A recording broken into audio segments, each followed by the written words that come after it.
Aquí estamos, ¿cierto? Sí.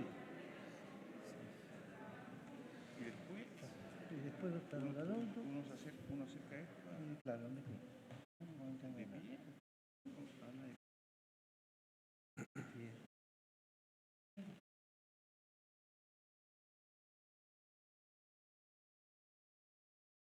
Muy buenos días, muy bienvenidos a esta actividad que vamos a tener a continuación. Así que podemos tomar asiento.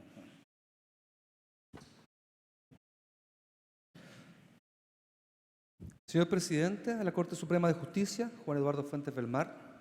Señor Presidente del Tribunal Constitucional, Cristian Letelier Aguilar. Señor Fiscal Nacional del Ministerio Público, Jorge Aot Charme. Señor Ministro Subrogante de Justicia y Derechos Humanos, Jaime Gajardo Falcón. Señoras ministras y señores ministros de la Corte Suprema. Señora exministra de la Corte Suprema y encargada del proyecto Base Jurisprudencial, María Eugenia Sandoval Gouet. Señor Presidente del Consejo para la Transparencia, Francisco Leturi Infante. Señor Presidente del Consejo de Defensa del Estado, Juan Antonio Peribonio Poduje. Señoras y señores presidentes, ministros y fiscales de Corte de Apelaciones del país. Señores y señores exministros de la Corte Suprema. Señor Director de la Corporación Administrativa del Poder Judicial, Ricardo Guzmán Sanza. Señor Director de la Academia Judicial, Juan Enrique Vargas Biancos. Señor Presidente del Colegio de Abogados, Ramiro Mendoza Zúñiga. Señoras y señores decanos, representantes, profesores, alumnos y alumnas de las escuelas de Derecho de este proyecto. Señora Directora de Bibliotecas y Centro Documental del Poder Judicial, Erika Fuentealba Pérez. Invitados especiales, señoras y señores, tengan todos ustedes muy buenas tardes. Nos encontramos reunidos hoy para el lanzamiento de la nueva base de jurisprudencia del Poder Judicial, la que incorporará fallos de todos los tribunales del país de forma íntegra y sin límite de tiempo, pero con resguardo de datos que puedan revictimizar o exponer necesariamente involucrados en causas sensibles. En primer lugar, quiero dejar con ustedes con el presidente de la Corte Suprema de Justicia, don Juan Eduardo Fuentes Belmar.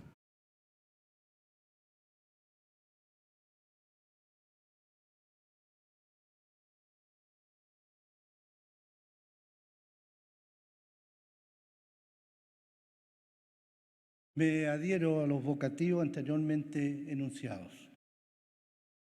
Es un honor dar inicio a esta ceremonia de lanzamiento de la base jurisprudencial de la Corte Suprema, valiosa herramienta en cuya construcción ha trabajado en un esfuerzo colaborativo sin precedentes, tanto el Poder Judicial como diversas universidades, bajo la generosa coordinación de la exministra de esta Corte Suprema, señora María Eugenia Sandoval, a quien extiendo mis agradecimientos por esta enorme y trascendente tarea. Gracias. Este trabajo, de cuyos detalles dará mayores antecedentes la señora María Eugenia, ha significado la coordinación y participación de un amplio número de voluntades, fundamentalmente de diversas casas de estudios, comprometidas con el desarrollo y el perfeccionamiento de las ciencias del derecho. Estas, mediante la suscripción de sendos convenios de colaboración, pusieron al servicio del país los esfuerzos de sus académicos y estudiantes para nutrir este proyecto que hoy inauguramos.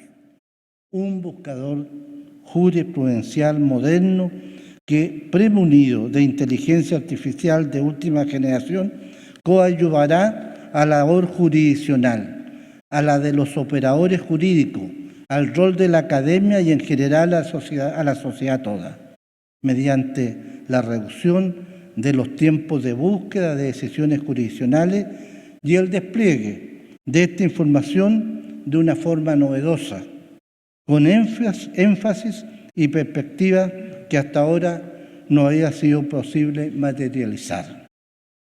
Con el propósito de organizar y regular este trabajo, el 15 de febrero de este año, el Pleno de la Corte Suprema aprobó el auto acordado sobre publicidad de sentencia y carpeta electrónica, instrumento que entra en vigencia precisamente hoy día, cuya aplicación en conjunto con un protocolo de anonimización de sentencias recientemente aprobado, hará posible cumplir estos propósitos de manera progresiva.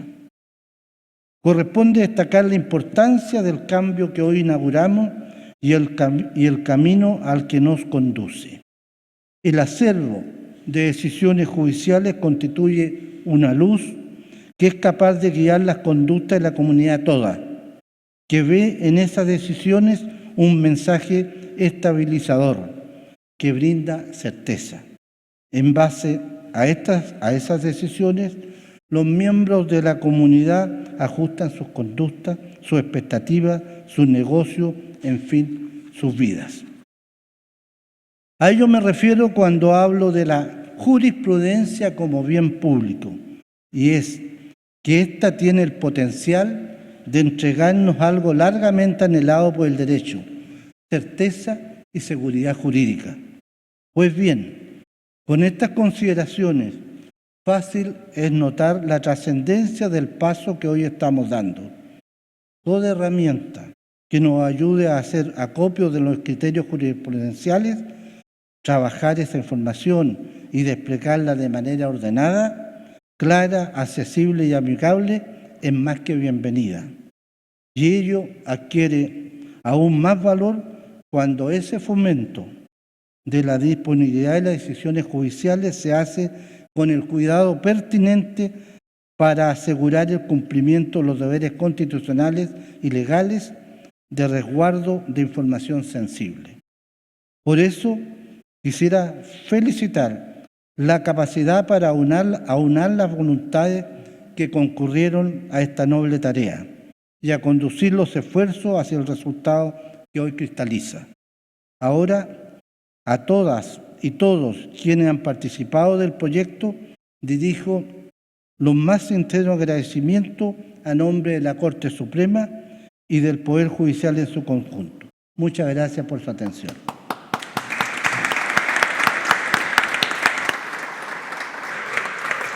Muchas gracias, presidente. Les cuento que esta ceremonia es una ceremonia de carácter híbrido y les quiero contar que tenemos cerca de 70 personas conectadas a la sesión de Zoom, así que muchas gracias y un saludo para todos ellos también.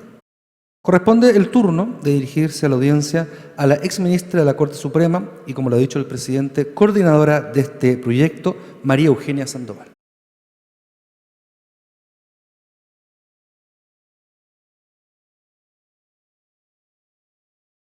Muy buenas tardes a todas y todos.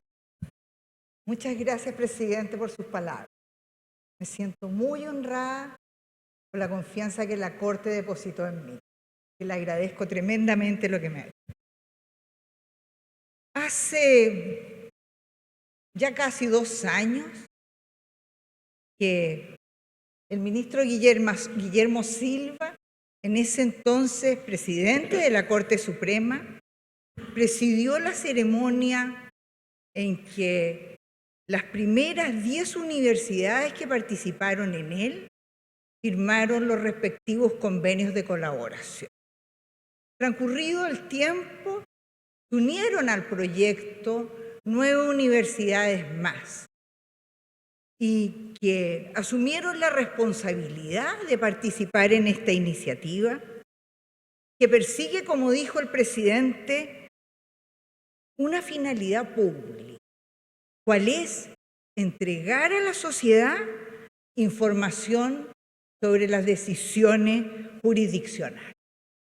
Ese es el centro del proyecto y el objetivo que se ha perseguido. Ello se concretó en la aprobación por el Tribunal Pleno de más de 50 convenios de colaboración con diversas casas de estudio, las que en la generalidad de los casos no abordaron una sola materia, sino que hicieron trabajos de análisis de sentencia dictadas por la Corte Suprema en más de una de las materias principales del derecho. Ustedes pueden observar en las pantallas que se unió el mundo del derecho del norte al sur del país. Colaboraron en esta iniciativa universidades desde Antofagasta a Puerto Montt. Lógicamente, Se incluyen universidades de Valparaíso, de Santiago, de Concepción, de Valdivia. Todas colaboraron y así los profesores, los estudiantes, alumnas y alumnos de diversas regiones del país pudieron aprender de las sentencias que analizaron. Aproximadamente 1.900 personas trabajaron en el proyecto. 173 profesores y profesoras, de acuerdo a su especialidad, se hicieron cargo de liderar los equipos de alumnas y de alumnos que analizaron cerca de 85.000 sentencias dictadas por la Corte Suprema en general entre los años 2005 y 2020. Las clasificaron por categorías, por materias, por submaterias, determinando los descriptores, los temas jurídicos principales de cada una de ellas. Y todo ello fue validado por quienes los lideraron, sus profesores y sus profesores. El espíritu de servicio con que llevaron a cabo este trabajo, sin duda lo hicieron trascender a sus equipos, para los cuales constituyó una inspiración y una motivación en el arduo trabajo que ustedes pueden bien imaginar, que se realizó además en plena pandemia en la construcción de este bien público.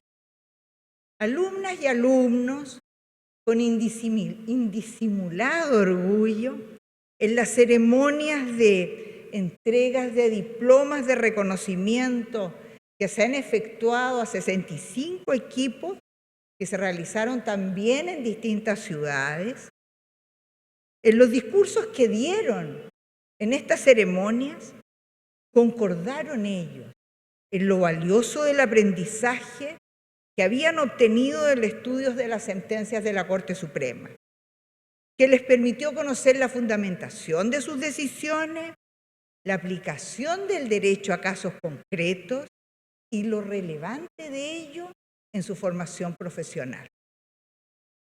Lo anterior da cuenta de la materialización de una de las bases del proyecto, ¿cuál es? Lo que anunció ya el presidente, la colaboración institucional.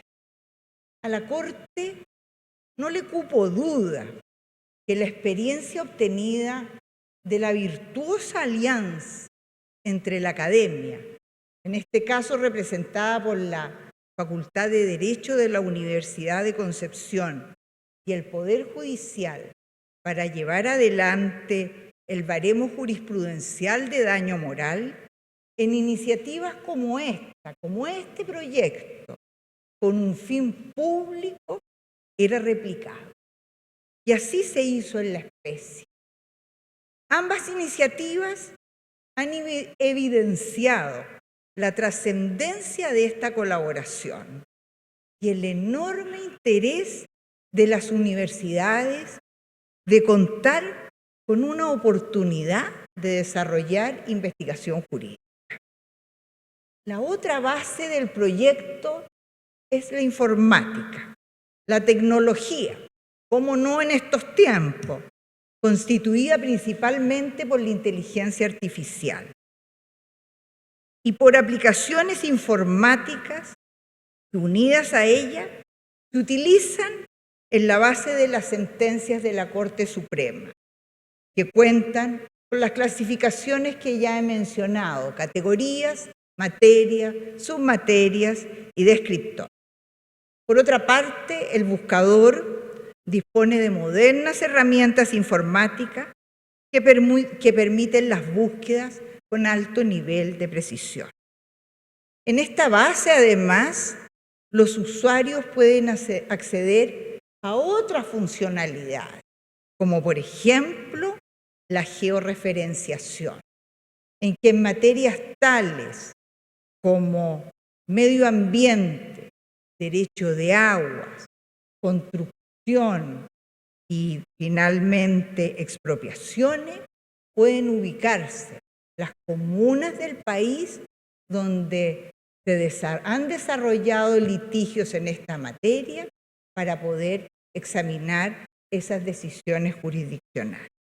Otra funcionalidad que proporciona esta base es la interconexión a la publicación de normativa en general que realiza BCN, para revisar con ello en forma directa las normas citadas en la sentencia.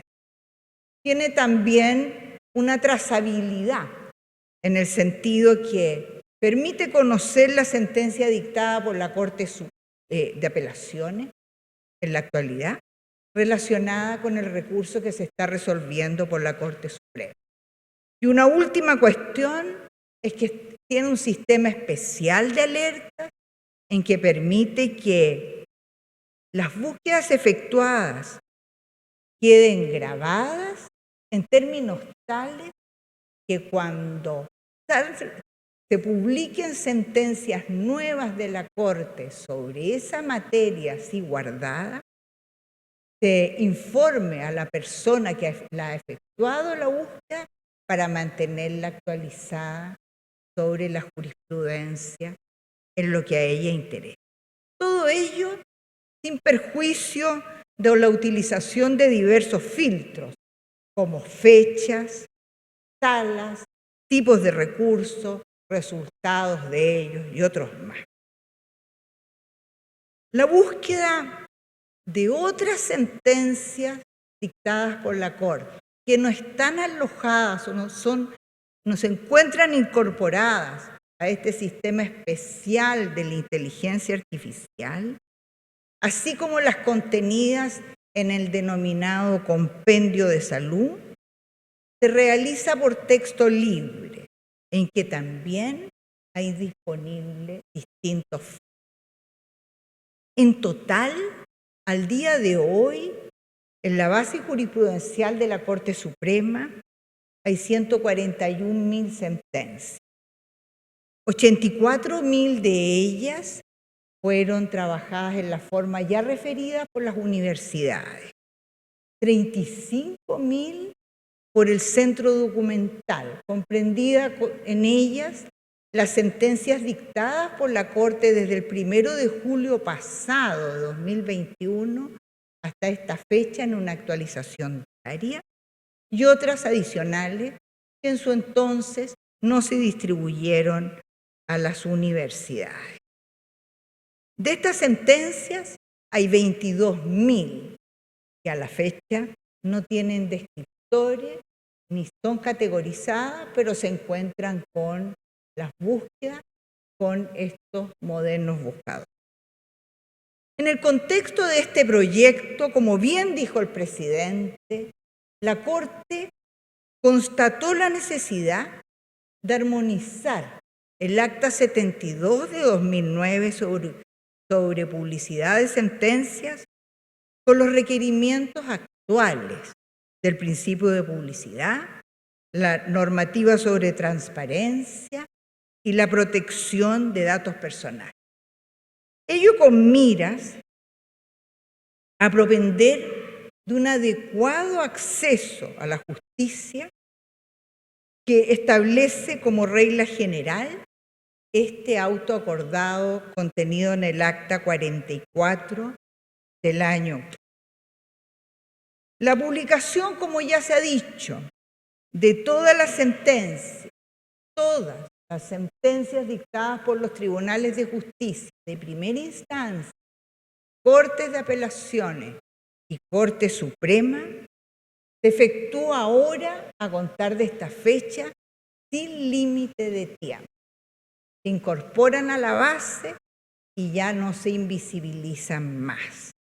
A menos, eso sí, que se cumpla algún presupuesto de anonimización, como ya lo voy a referir. La Corte considera, y así lo deja estampado, consignado en esta acta, es que la litigación, el ejercicio de las acciones por parte de las personas, no puede significar una afectación a su dignidad y a su libertad, que por su mero ejercicio puedan ver expuestos sus datos personales o sus datos sensibles.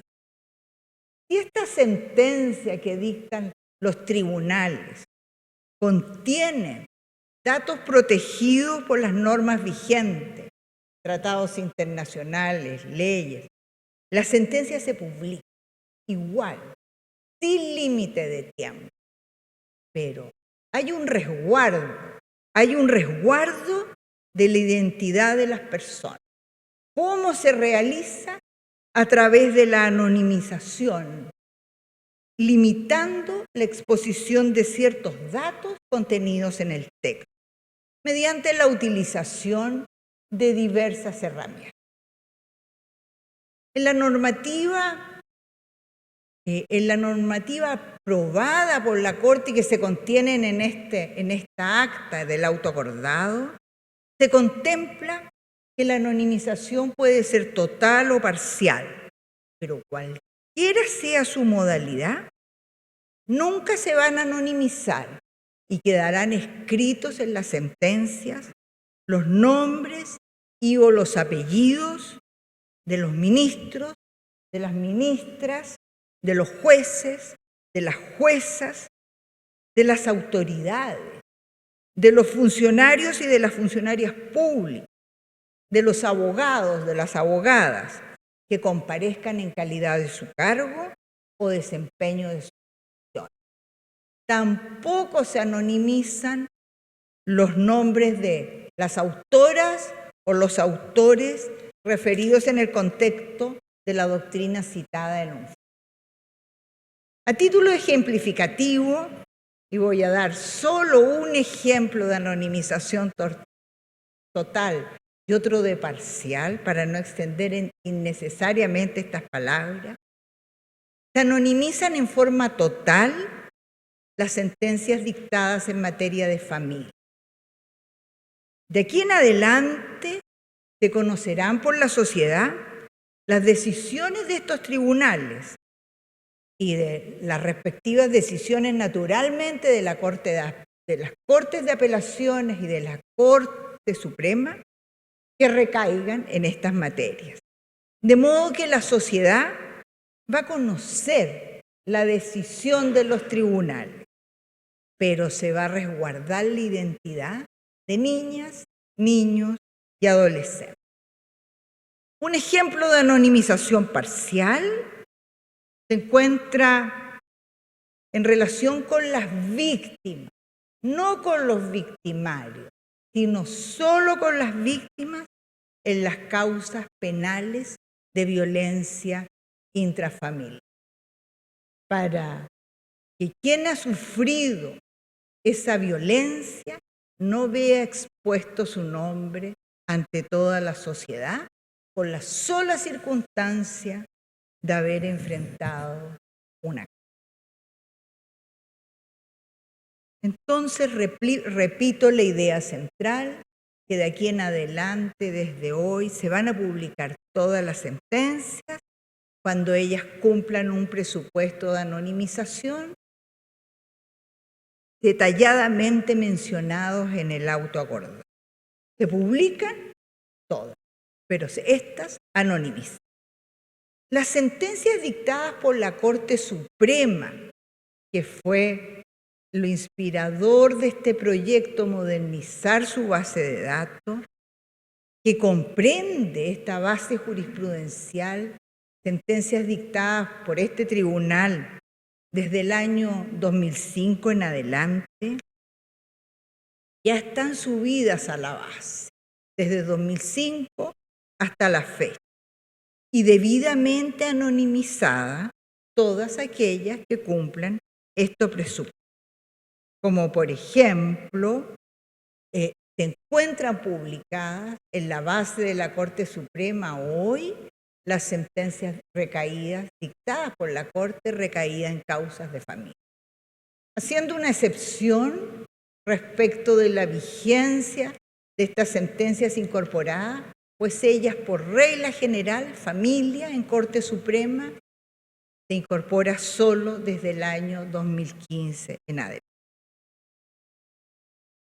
Volviendo atrás entonces y a los otros tribunales de justicia tribunales de primera instancia y cortes de apelaciones, quiero hacer énfasis en que desde hoy todas las sentencias dictadas por ellos se publican anonimizadas.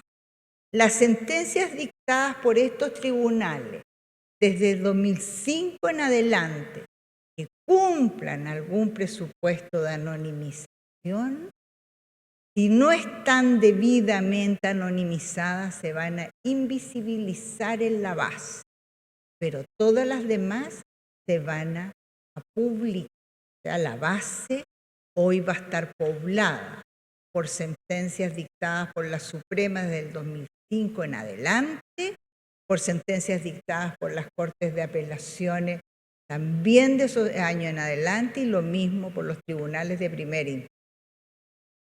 Respecto de la Corte Suprema, están todas anonimizadas las que deben estar. Respecto de las Cortes de Apelaciones y tribunales de primera instancia, aparecen en la base únicamente aquellas que no cumplan presupuestos de resguardo de datos personales o sensibles.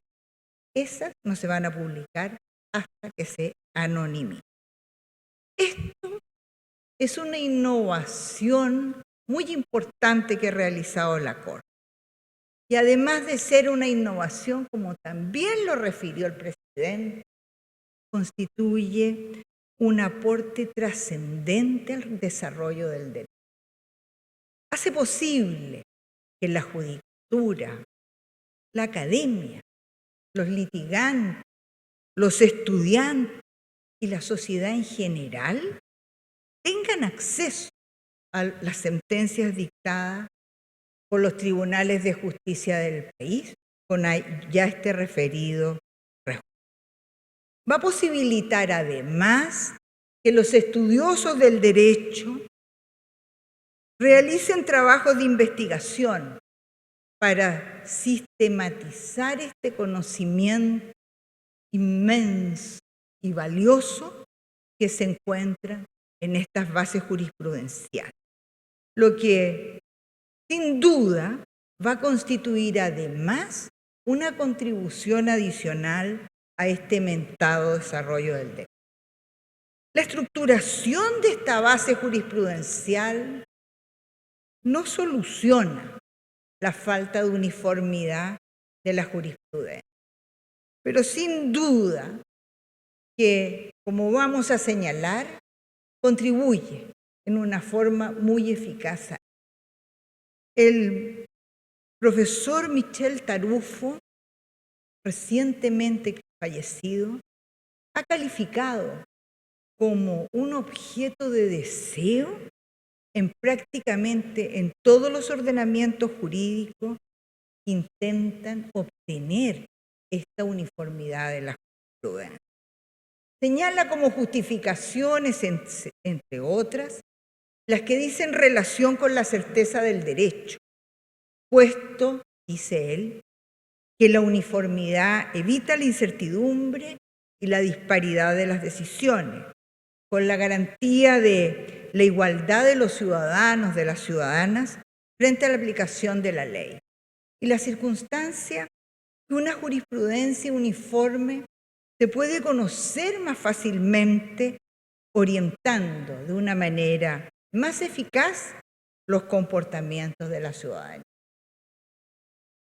Reitero que este proyecto no soluciona el problema, pero ¿por qué digo que coopera en forma eficaz? Porque abre las puertas al estudio de la jurisprudencia, conocimiento que sin duda va a incrementar la certeza jurídica y la igualdad a la que se refiere el mencionado profesor. Para la judicatura, contribuirá al conocimiento de los fundamentos de la sentencia y, en su caso, las disidencias dictadas en causas similares, lo cual, si bien no es vinculante, va a constituir un importante aporte junto con la doctrina, las normas legales y otros antecedentes que sean pertinentes a analizar por parte de quien tenga a su cargo o de quienes tengan a su cargo la decisión y la resolución de una controversia. Por otra parte, para los litigantes, la jurisprudencia va a constituir un análisis indispensable en la preparación de sus acciones o de las defensas, para que en su caso puedan exponer a los tribunales las sentencias dictadas por la judicatura sobre la misma materia. Desde otra perspectiva, la investigación jurídica significa también un aporte al conocimiento amplio de la sentencia, como también la utilización de estas en la docencia del derecho en cualquiera sea de los niveles en la cual ella se imparte.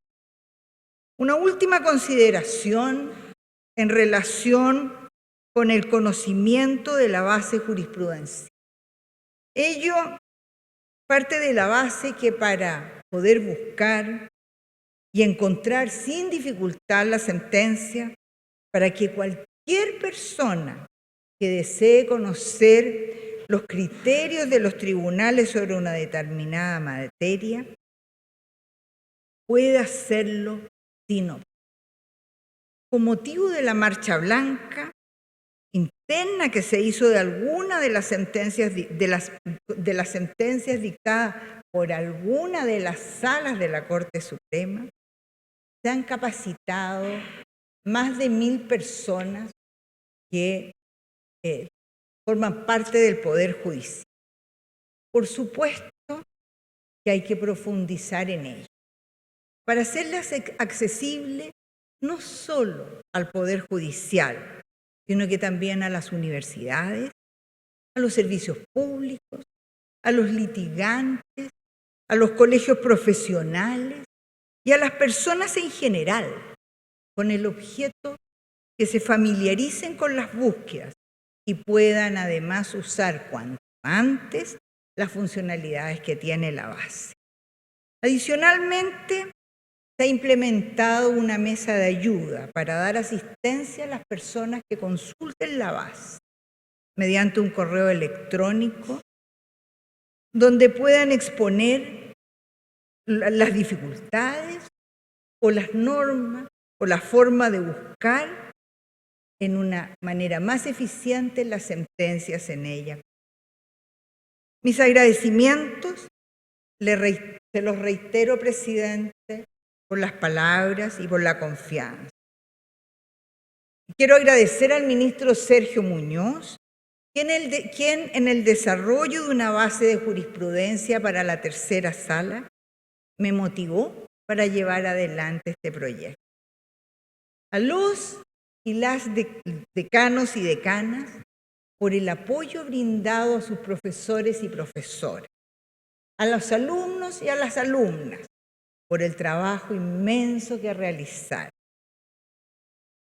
a los y las profesionales del Centro Documental por su dedicación y compromiso, y a los profesionales de la Corporación Administrativa del Poder Judicial por la permanente colaboración que hicieron al desarrollo del proyecto. Quiero terminar con una reflexión. En mi opinión, los esfuerzos de la Corte Suprema para poner a disposición de todos y de todas las sentencias dictadas por los tribunales de justicia no finaliza hoy. Este es un primer paso en un largo camino de desafíos, como por ejemplo, identificar los criterios de la Corte Suprema en forma transversal. ¿Qué deciden sus salas en relación con una determinada materia? O de las salas respecto de materias determinadas. Todo esto en miras de continuar acercando la jurisprudencia a las personas. Muchas gracias.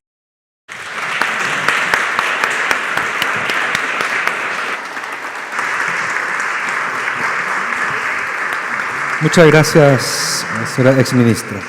Como se ha dicho, esta herramienta nace el autocordado sobre publicidad de sentencias y carpetas electrónicas, lo que genera un cambio radical en las posibilidades de acceso, transparencia y análisis de temáticas judiciales trascendentes. Es en ese sentido que tomará la palabra a continuación el presidente del Consejo para la Transparencia, Francisco Javier Leturi.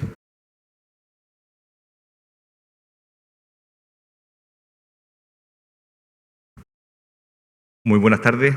Quiero agradecer el honor que tengo de haber sido invitado a esta ceremonia para presentar o para inaugurar este magnífico trabajo que ha hecho el Poder Judicial, cumpliendo los estándares, además, más avanzados que yo conozco, al menos a nivel internacional. Realmente un trabajo muy innovativo y muy de vanguardia.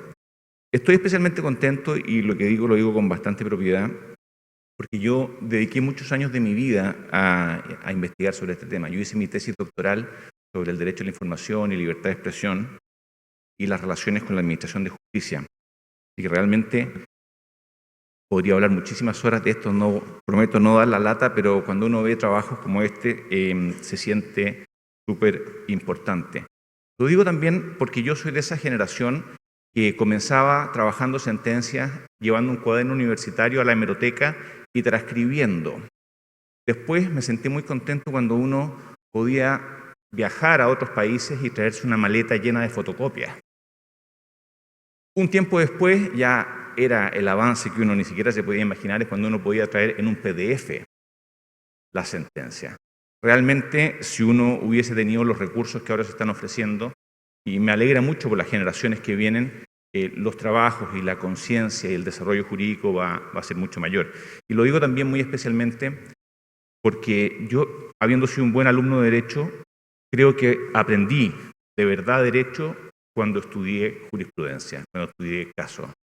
La forma de interpretar, la forma de matizar la ley con las circunstancias de cada caso, fue realmente, me significó un cambio muy grande en la forma de entender las cosas versus la clásica memorización de las leyes.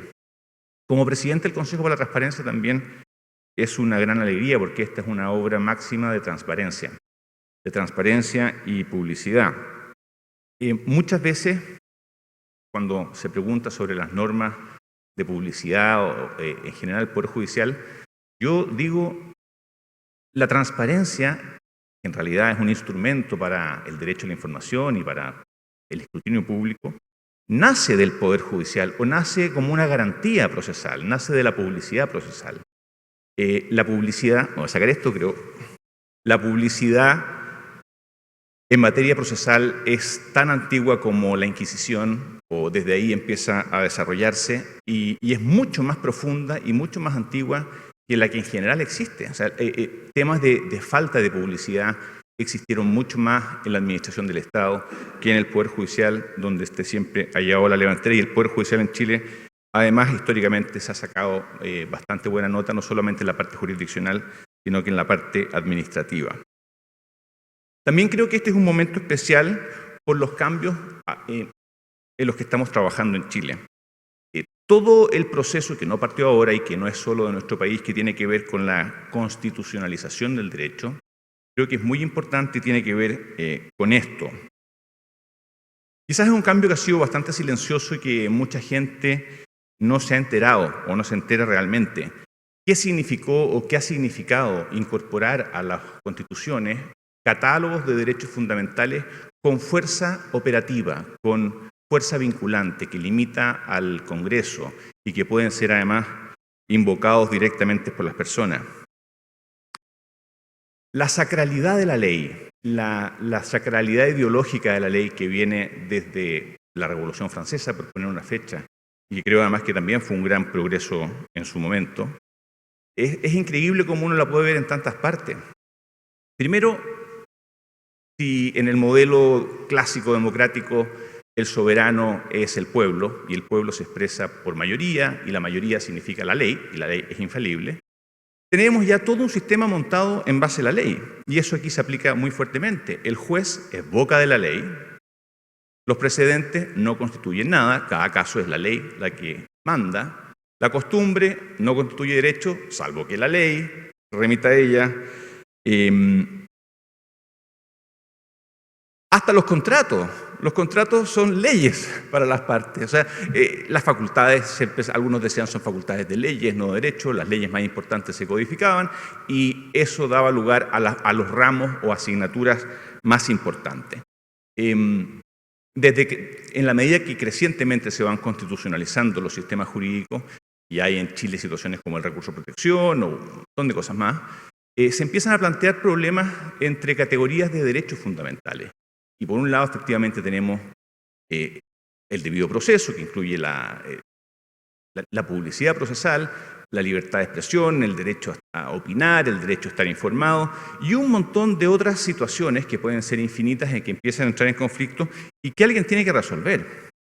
Y que además generalmente no están resueltas por vía legal. Y ahí se presenta otro gran desafío para la judicatura, porque si en algún momento, hace unos años, se esperaba de ellos que fueran la boca de la ley, hoy día tienen que ejercer un rol mucho más activo, mucho más parecido quizás en parte a los jueces del sistema anglosajón, donde realmente tienen que ponderar, tienen que resolver tensiones, atender a las circunstancias concretas de cada caso, a tener un protagonismo mucho mayor, ya sea para resolver casos concretos, como típicamente pasa con el recurso de protección, o para resolver situaciones donde hay conflictos y tensiones que requieren un delineado más preciso y certeza, como en este caso, como por vía de los autos acordados en aquellas materias donde no existe ley. Yo sé que puede haber una discusión sobre eso, pero yo creo, todos sabemos que la Constitución no se implementa ni se hace operativa por sí misma. Tienen que haber actos que permitan que eso suceda, tenemos que tener certeza y me parece que si es esta la vía para que lo tengamos y si además se hace correctamente, es un gran paso adelante. En segundo lugar, quiero referirme a dos grandes principios que aquí confluyen. Por un lado, la publicidad procesal y por otro lado, el derecho a la información o la libertad de expresión, en general el derecho a conocer lo que está haciendo el Poder Judicial. Muchas veces pensamos o decimos, y en parte es correcto, que aquí, frente a temas como por ejemplo la sentencia, tenemos una superposición, tenemos un doble derecho, o sea, tenemos la más alta protección que jamás haya existido. Lo que es parcialmente cierto, es muchas veces cierto, pero la verdad, la publicidad procesal que se da durante el proceso tiene mucho más que ver con la protección misma del proceso y los derechos de las partes. En cambio, el derecho a la información tiene más que ver con la formación de una opinión pública, la cultura democrática, la fiscalización de las autoridades, una ciudadanía activa, un buen funcionamiento institucional, etc. Pero más importante que eso, y aquí me voy a cambiar de giro, no me voy a cambiar de giro todavía. Este proceso de constitucionalización del derecho no ha sido fácil y ha tenido un montón de tensiones y las comprensiones. Hemos tenido que ir madurando y desarrollando poco a poco qué entendemos o las delimitaciones precisas de un derecho y otro.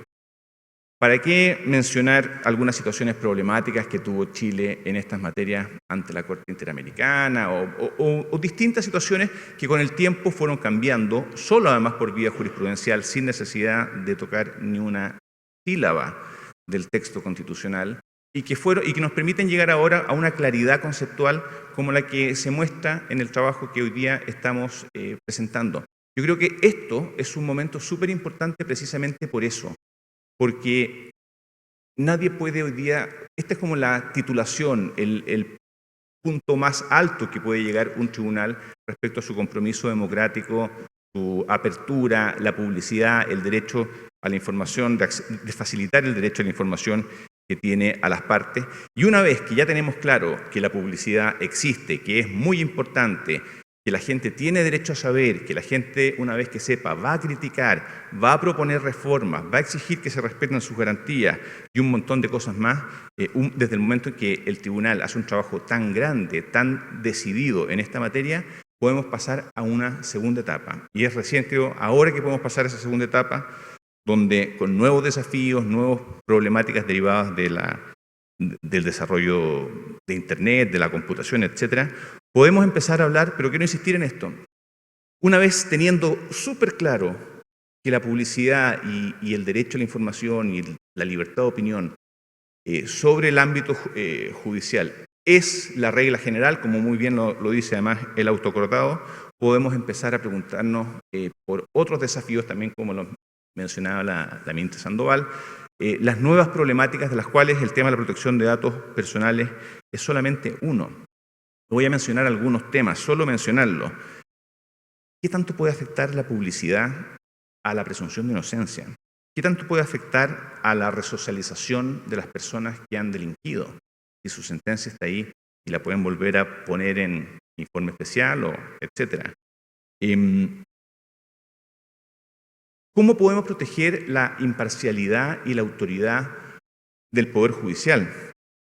Curiosamente, en la Convención Europea de Derechos Humanos, producto de una herencia inglesa, hay una norma específica que permite restricciones a la libertad de expresión, opinión, información, etcétera, cuando se puede afectar la autoridad e imparcialidad del Poder Judicial, por una cosa bastante obvia, y la voy a decir con un solo ejemplo. Un juez, por el rol que tiene, no puede participar en un reality. Un juez, por el rol que tiene, no se puede trenzar en una discusión pública como lo pueden hacer dos diputados, por ejemplo. Entonces se ve en una situación de asimetría cuando un abogado litigante afuera dice muchas cosas sobre él y que él no tiene posibilidades de replicar. Entonces, ¿podríamos establecer algún tipo de restricción a ciertas libertades fundado en eso? A mí me parece que sí.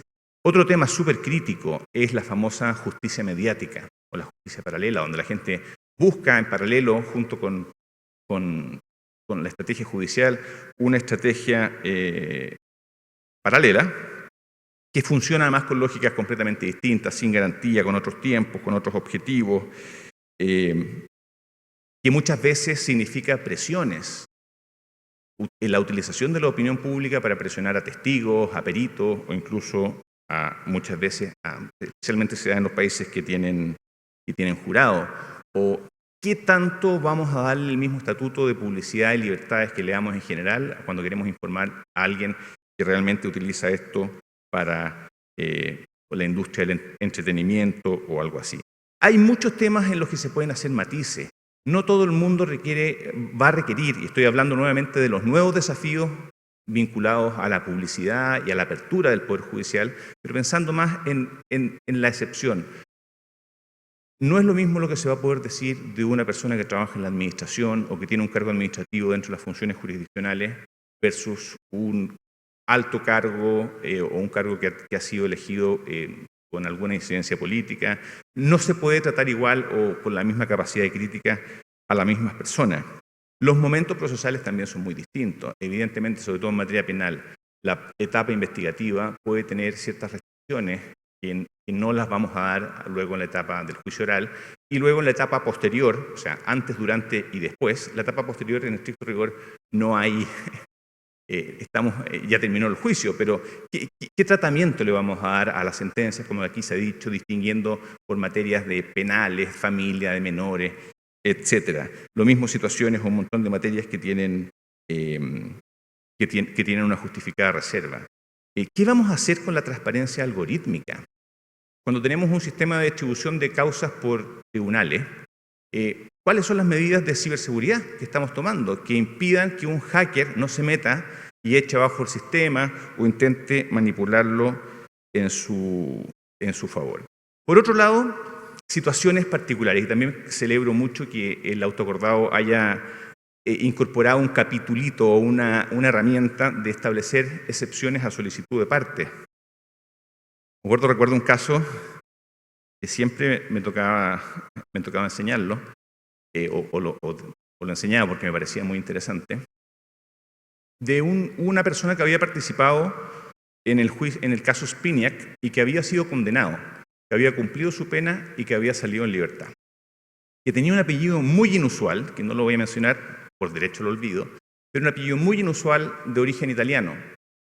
Y sus nietos, que eran muchos, alegaban de que, porque todos los niños lo hacen, meten el apellido de sus compañeritos en Google, ven qué pasa, Google, apellido inusual, caso Spinac. Entonces se presenta un recurso de protección donde, entre otras cosas, la familia dice, interés superior del niño. Aquí los niños los molestan y cuando es la entrega de notas les dicen va a venir tu tata, o cuando es tu cumpleaños le dicen oye, va a ir tu abuelito. Mi mamá pregunta si va a ir tu abuelito. Y evidentemente la Corte le dio la protección, entre otras razones, fundado en eso. Creo que es muy importante saber, y ahí hay que ver cómo se puede pensar, porque eso es un caso súper excepcional, pero en ese caso, saber al menos, en general la regla de anonimizar los apellidos me parece bien porque no es necesario para trabajar la jurisprudencia, pero en casos como este, cuando sí tiene incidencia, tenemos que pensar, y esto es, haremos camino al andar, cómo mostrar que ese apellido, que no era ni González ni Tapia, como dice la canción, sí tuvo mucho que ver con el razonamiento judicial y con la ponderación de las circunstancias de ese caso. Bueno, para terminar, una reflexión final. Yo, como decía al comienzo, creo que las generaciones que vienen se van a ver muy beneficiadas por tener acceso a este tipo de materiales. Van a poder conocer el derecho vivo. Por supuesto que hay que conocer las leyes, pero además van a poder entender cómo razonan los jueces, qué tipologías de casos hay, qué tipo de materias son más importantes o menos importantes. Yo muchas veces me pregunto, y también la constitucionalización del derecho, nos guste o no, es un hecho que los derechos constitucionales están presentes en la discusión, están presentes en el debate público, están mucho más cerca de la aplicación directa, lo que obliga a un razonamiento mucho más desde la justicia que desde la ley. Y yo muchas veces me he preguntado cuánta responsabilidad tenemos los profesores de derecho o los operadores jurídicos en lo que se ha llamado el estallido y toda la problemática que hay detrás. O sea, ¿en qué medida nosotros no nos hicimos a tiempo las preguntas adecuadas sobre las cosas que estaban mal? Preguntas sobre justicia. A mí me sorprendía mucho, yo pensaba, porque yo iba caminando a tomar pruebas el día, o sea, iba en metro, me cortaron el metro y seguí caminando a tomar pruebas el mismo día que partió todo, y yo me decía, ¿qué hago yo? O deben haber alumnos dando el examen de grado y explicando la subrogación y la integración cuando están quemando Santiago, cuando los supermercados de la periferia, bueno, todo lo que todos nosotros sabemos. Creo que una aproximación al derecho más bien desde la justicia, desde los problemas que hay, desde las cosas que se pueden resolver, y más que desde la ley misma, desde el ideal puro de la ley, va a ser algo que nos va a enriquecer muchísimo, que va a ayudar mucho a anticiparnos a los problemas del país, a entender mejor el derecho vivo. En general, puros beneficios. Así que realmente hay pocas experiencias de este tipo en el mundo, así que es muy difícil copiar. La tecnología llegó hace poco, todos los países están lidiando con estos problemas y no hay mucho de dónde colgarse, no hay mucho que imitar. Entonces, este trabajo me parece a mí realmente extraordinario y Chile puede ser un súper ejemplo, de verdad, para casi todos los países del mundo. Perfeccionaremos muchas cosas, felices, creo que todos querremos participar, pero realmente es extraordinario el trabajo que está haciendo, así que muchas felicitaciones y muchas gracias, porque nos va a permitir trabajar el derecho de una manera mucho mejor. Muchas gracias.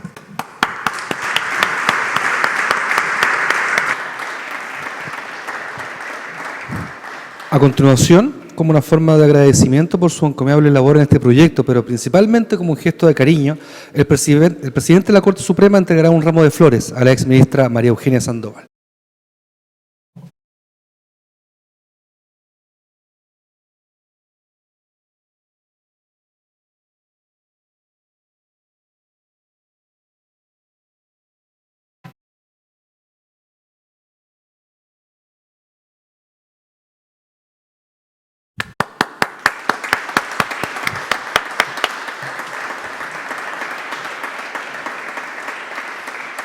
Agradecemos a todos vuestra presencia en este acto que estamos seguros abrirá las posibilidades para todos los integrantes de la sociedad para entender sus derechos y comprender mejor la labor de la justicia. Muchas gracias, buenas tardes.